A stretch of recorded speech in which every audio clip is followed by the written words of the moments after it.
Will life ever return to normal after lockdown? From Asia to Europe, more countries are cautiously relaxing coronavirus restrictions. But is it too soon? What are the risks of a second wave of infections? This is Inside Story.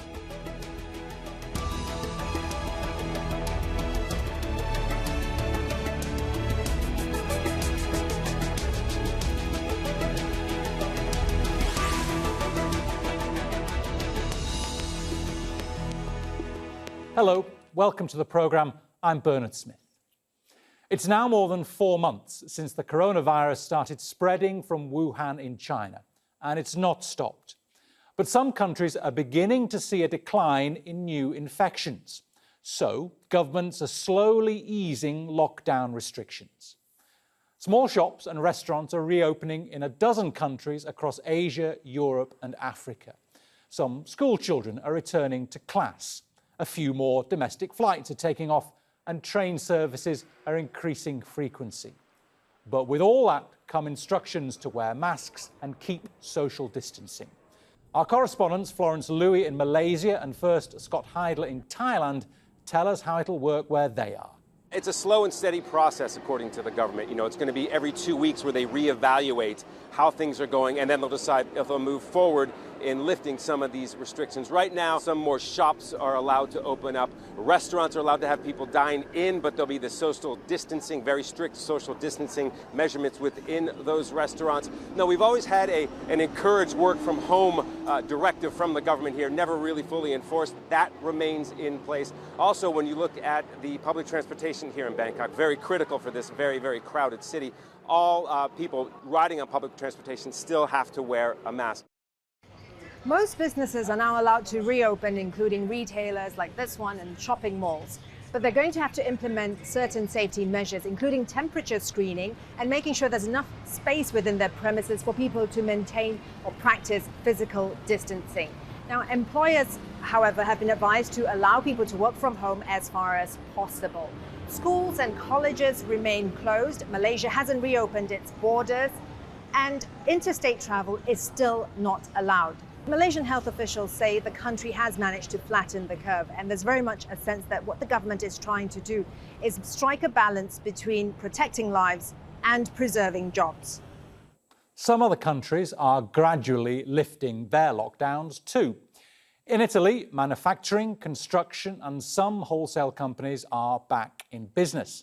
Europe's longest nationwide lockdown was imposed on March the 9th. That's 8 weeks ago. Spaniards can enjoy outdoor exercise after 7 weeks of only being allowed out for food and medicines. Belgium has the world's highest per capita mortality rate.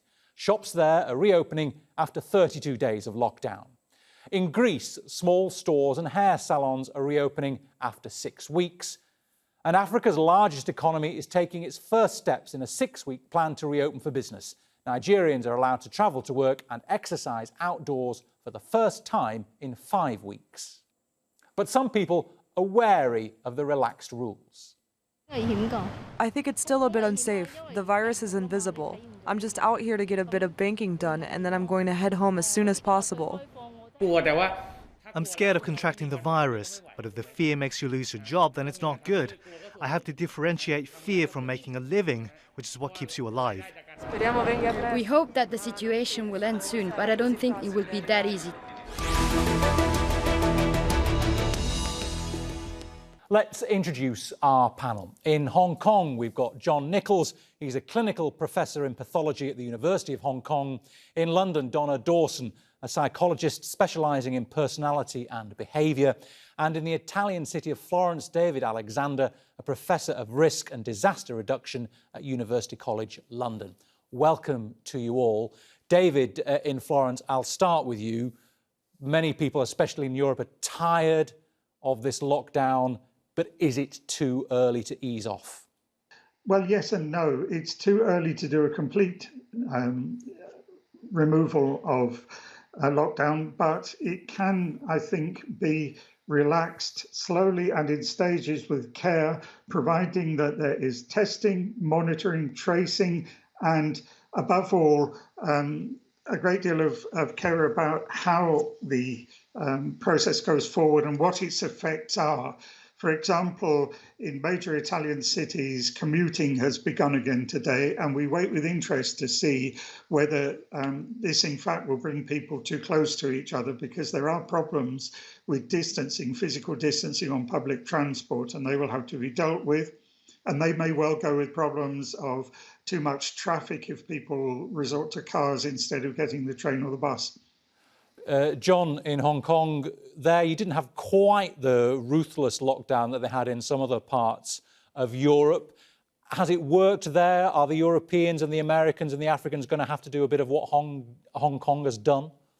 Well, I think it's very important to realise is that what may work in Hong Kong may not work in other parts of the world, because in Hong Kong we had the bitter experience of going through SARS in 2003, and so when the new virus erupted, and there was the use of the mask, the Hong Kong people were very compliant. They realised this would stop transmission. So by use of the mask, the social distancing, and the closure of the borders, I think we've been able to be quite effective. But as I think has been indicated, what may work for Hong Kong may not necessarily work for Italy. And we've got a big public transport system, and it runs very effectively. And people just wear masks on the public transport, and we've had no cases of transmission through this public transport. Donna, there's been a lot of pressure to ease lockdown restrictions, particularly in Europe. Have people just had enough? Are they ready for it to be eased? Yes, I really do think people have had enough. I've noticed now there are more people out and about, there are more cars on the road. But at the same time, there's still a lot of fear and paranoia amongst people about whether they are ready emotionally and psychologically to get back to normal. There's a lot of unfounded fear, because I think once you get out, you realize it's not as bad as you thought it might be, even in the local grocery store or supermarket. But so we've got two things happening at the same time, a kind of conflict where you want to defy the ban, but on the other hand, a lot of people are just afraid to do so, to go straight back to normal. David, you touched on it on your first answer, but what do we really have to watch out for as the lockdown is eased, apart from the psychological effects, as Donna has mentioned? Well, we have to watch out, obviously, for the resurgence of the disease, bearing in mind, for example, that the pandemic of 1918 to 1920, influenza, the second wave was more lethal than the first wave.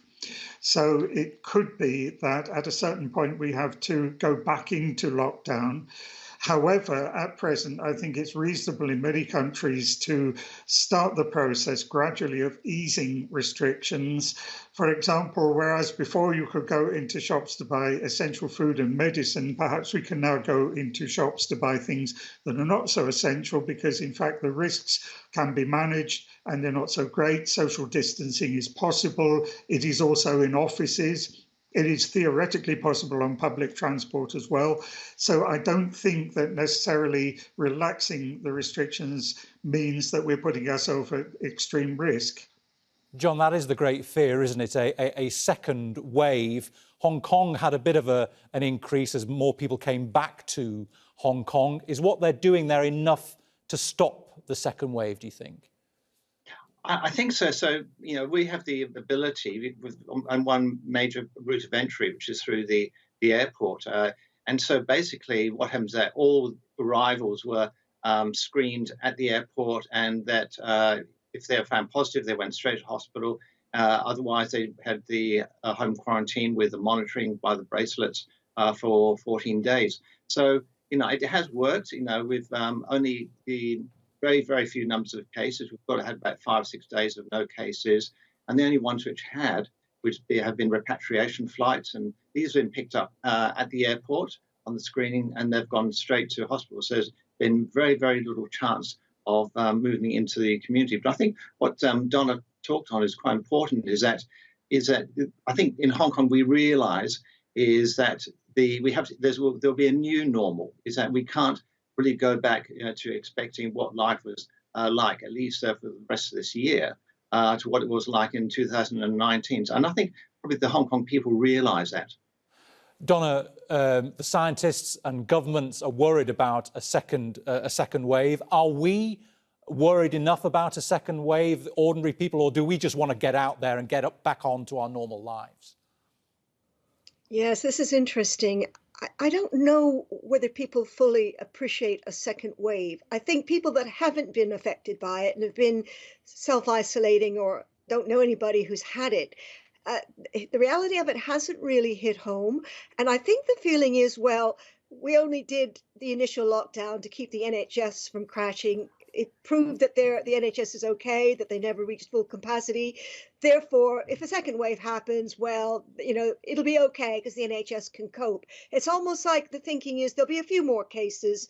It won't probably affect me. And I think the economic worries have now kind of surfaced uppermost. People are more worried about their incomes, their livelihoods, their bills, their mortgages, than they are about their risk to themselves, which could show a kind of dangerous turning point, really, in the way people are thinking. So, Donna, do you think are we more bothered about earning than we are about catching the virus then? Or is there just an eagerness to get out there and get back to normal? Yes, I think so. We still have the fear and we still have the anxiety, and that's bordering on paranoia in a lot of us. But, the lockdown here will be gradual. It will be in stages, which I think will help us mentally, because mentally we need to adjust in stages to the changes that are going to happen. It is like a broken relationship, building up trust again in the world that we thought we knew, and now we have to readjust to. It's going to take time, and we're going to have to develop that trust gradually. But for some of us, there is a kind of brazen front that we can kind of just push our way through this somehow.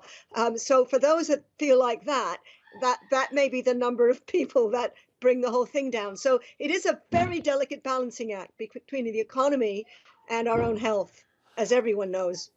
And David, how long are we going to have to wait before we find out if we can get away with easing these restrictions? When we're talking days and weeks and months, what's the process in finding out if we can get away with it? That is very difficult to answer. We're in the midst of a gigantic social and economic laboratory. We had some really good scenarios for the earlier stages, and they've existed for about 15 years. So in fact, we knew what was going to happen. We knew how it was going to happen, but the scenario sort of peters out when we get to the recovery. We know that the recovery from the 1918-1920 pandemic, which incidentally lasted about 24 months in total, and in Europe it lasted for 14 months. The recovery process there took about 5 years. On the other hand, conditions were very different. The world was recovering from the First World War. The recovery actually led into the Great Depression, which we hope will not be the case this time around. I think human ingenuity will get the better of this virus and there will be a proper recovery. But exactly how long it will take is very hard to tell. And some of the factors in that include the medical side to it, the performance of the virus itself, which is dependent on a variety of factors. Will it mutate? I'm not a virologist, but I imagine that it possibly could. Perhaps more important might be the condition of the weather. Will it disappear in the summer and come back in colder weather, at least in the Northern Hemisphere, as the autumn trends onwards? And also people's behaviour. Will there be social associations that lead to particular forms of transmission of the virus?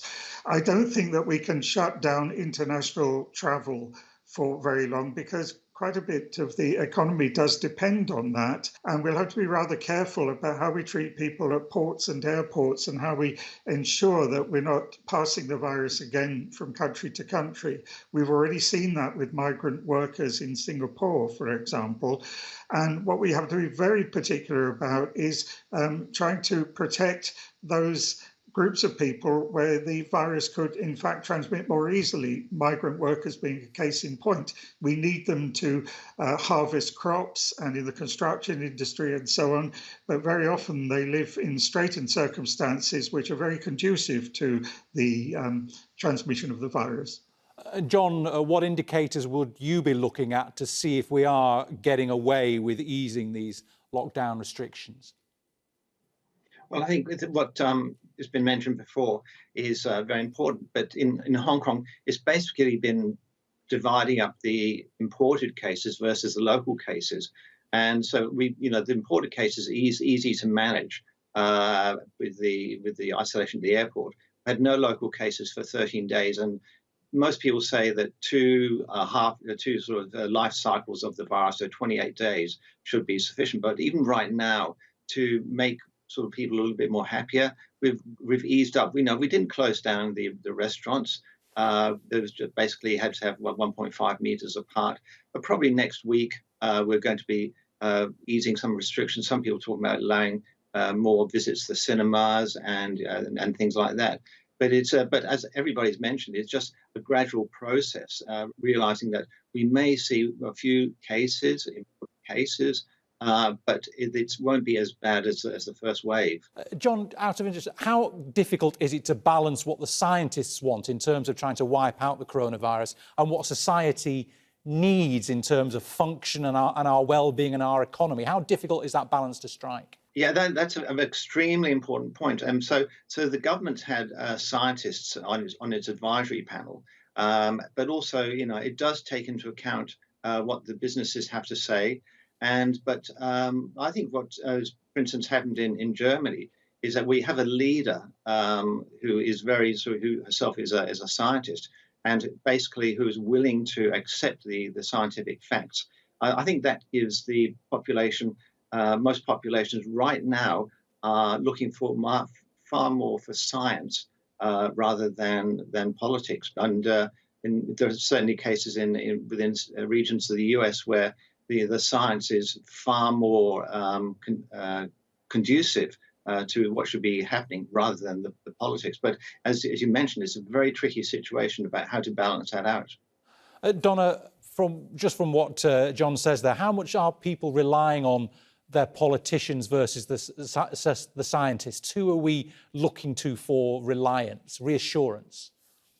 That's a difficult one in the UK, because I think we're all beginning to suspect a little bit that the politicians who kept saying they were taking the best scientific advice were maybe trusting scientific advisors that didn't act fast enough and who didn't get us in the loop quickly enough. I think there is a feeling that we could have done this lockdown much more quickly, that we should have been ready with testing, that we should have had a stockpile of PPE.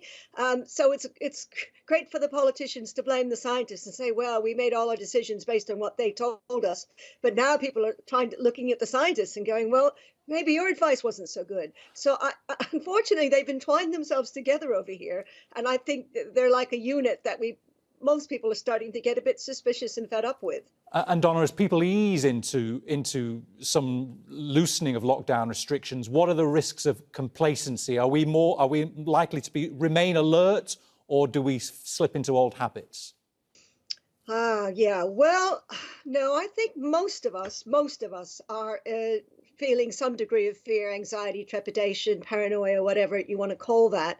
I think most of us will be thinking about how we can push ourselves back into taking those baby steps and bigger steps to make the routine that we normally experience daily much more normal. So, with any kind of behavior, you have to push yourself over that ridge to experience the new. And it's only by repetition that it becomes ingrained, it becomes habit. The new habit becomes the basic habit that you don't need to think about anymore. But the main problem is staying at home and listening to your fears all the time. What we've got to do is push ourselves a little bit to get out there, I think, and then realize the world is never going to be as bad as our imagination makes it out. There'll always be some who will decide for themselves when the lockdown is eased, and that may be now, and continue to go about their business. But I think most of us, because we've been isolated for so long, are going to have to conquer our own personal fears about getting back out there. David, help us understand, as we try and avoid a second wave, how important contact tracking and tracing is to all of this, and whether some countries are introducing apps as well to help speed up that tracking and tracing process. Well, despite the concerns about privacy and individual liberties associated with the apps, I think they are possibly going to be key to this, because I believe that contact tracing is very, very important, as of course is testing. But, there's one thing that's missing from this equation, or at least it seems to be. We have the politicians making the decisions, and they are largely guided by science and scientists. It's obvious that the epidemiologists and the virologists are essential components of this, but emergency planning and management has not been good.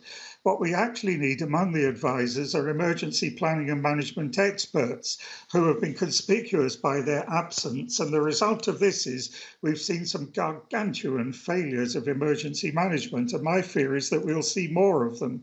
One of those was failure to tackle the problem of care homes in the UK, in Italy, in Sweden, in a variety of other countries as well. And that, in many respects, was not so much an epidemiological or a virological problem or a political problem. It was a simple failure of the process of emergency planning and management. And this is what we really need to tackle at present.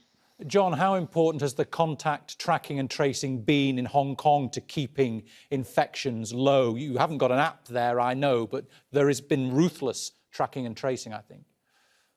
Oh yeah, so we don't have an app like Australia or other countries, but basically it's the human resources, and so basically what happens is that each day there'll be a notification, and we actually know which buildings the patients have come from, and so and so people will know just exactly who lives in that building, and that's been quite good. It hasn't been sort of as dedicated as or sort of high tech, as I mentioned, than Korea or Australia. But I think that the contact tracing is one of the crucial elements for keeping these cases down. And just to get back also what Donna said is that one thing which also Hong Kong did is that every day, and we did this during SARS, is that there was a daily presentation on the number of cases, and it was given by basically a doctor who worked for our health department. It wasn't given by a politician, and so it was someone who the people could really trust. And I think it's seeing that face who people can identify with, rather than a nameless sort of advisory group, which I think made people really trust what the government was saying. Donna, will we be prepared to take the intrusiveness of apps that may force us to give up where we are and where we've been at particular times to help trace the outbreak of this? Are we worried about our personal security or information being lost? I think most people realize their personal liberties at this point in time have to be sacrificed a little bit for the communal well-being, for everybody's health. I think we've watched what South Korea has done and how well they got on it quickly, tracking and tracing. And we've even seen on the news how the app has worked over there. No, I think the app will be very much accepted. Technology is very much a part of our lives now. It'll slot in quite easily. I think there'll be a few civil rights activists that will wonder whether this isn't a big intrusion into our privacy and make a little bit of a fuss.